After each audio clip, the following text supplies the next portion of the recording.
Le tueur en série qui hantait la ville semblait évoluer comme une ombre, surgissant sans prévenir pour semer la terreur dans les maisons des innocents. Les nuits étaient les plus effrayantes, car c'était alors qu'il frappait. Parfois, les victimes entendaient des bruits étranges, comme des grattements sur les fenêtres, des craquements dans le plancher, ou des respirations rauques venant des coins sombres. Des témoins avaient rapporté des ombres fuyant rapidement entre les maisons, des silhouettes humanoïdes aux mouvements étranges, comme si elles se déplaçaient à une vitesse surnaturelle. Les portes s'ouvraient seules, les lumières vacillaient sans raison, et des bruits de chuchotements indescriptibles emplissaient l'air avant chaque attaque. Il semblait qu'il n'était pas seulement un tueur, mais qu'il apportait avec lui une atmosphère d'angoisse palpable, comme si la terreur elle-même le suivait. Les premiers signes de l'horreur étaient des lettres découpées dans la peau de ses victimes. Chaque victime était marquée d'un symbole étrange, un croissant de lune inversé, gravé profondément dans leur chair. Les enquêteurs, horrifiés par la méthode de torture, remarquaient des détails troublants, des membres brisés, des yeux retirés, des visages déformés par la douleur. Mais ce qui les glaçait le plus, c'était la découverte de morceaux de chair humaine cuits et mangés sur les lieux du crime. Le tueur semblait vouloir se nourrir des victimes, cherchant à goûter leur souffrance à chaque bouchée, à chaque morsure. Les restes des victimes étaient presque toujours retrouvés dans un état de décomposition avancée, comme si elles avaient été exposées à un traitement cruel sur plusieurs jours. Une nuit, une famille entière disparut sans laisser de traces. Leur maison, normalement un havre de paix, fut retrouvée dans un état de chaos. Les meubles renversés, les fenêtres brisées, mais ce qui frappait le plus, c'était l'odeur de viande grillée qui flottait dans l'air. Les murs étaient couverts de sang, et des morceaux de corps humains étaient retrouvés dans le jardin, comme si le tueur avait voulu étaler son festin sur la pelouse. Mais ce qui glaçait le plus l'âme des enquêteurs, c'était un message gravé sur le mur, « Vous êtes les proies, et je suis le chasseur ». Ce message, écrit avec une douleur indescriptible, semblait être une déclaration de guerre contre l'humanité elle-même. Les événements prenaient une tournure de plus en plus sinistre.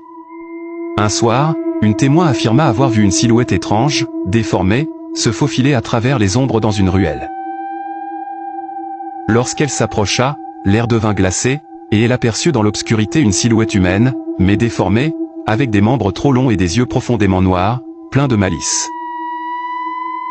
Cette apparition disparut aussitôt dans la brume, mais la témoin était tellement terrifiée qu'elle ne parla plus jamais de ce qu'elle avait vu, même sous hypnose.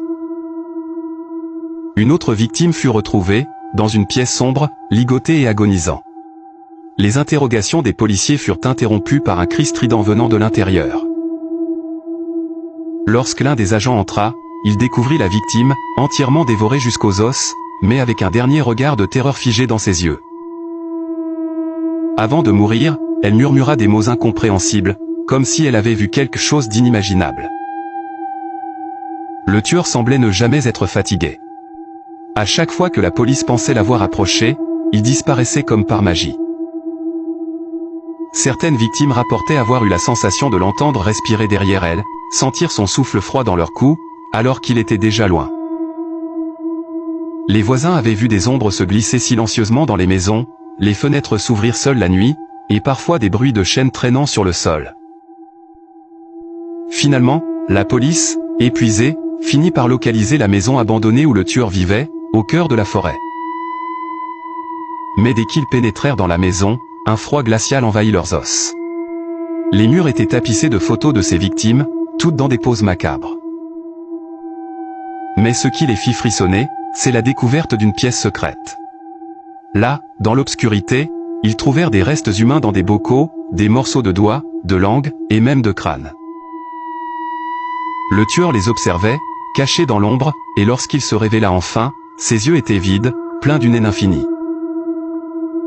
Il se tenait là, dans la pénombre, un sourire dément sur le visage, comme un monstre régnant sur son propre royaume de cauchemar. Les policiers, terrifiés, durent le capturer avant qu'il ne disparaisse à nouveau dans les ténèbres. Dans les jours qui suivirent, la ville tenta de se remettre de l'horreur vécue. Mais le tueur n'était pas simplement un homme, il incarnait la peur pure. Ses victimes n'étaient pas seulement tuées, mais dévorées, métaphoriquement et littéralement. la légende du tueur resta ancrée dans les âmes des habitants, qui ne purent jamais oublier les cris dans la nuit, ni l'odeur du sang et de la chair brûlée.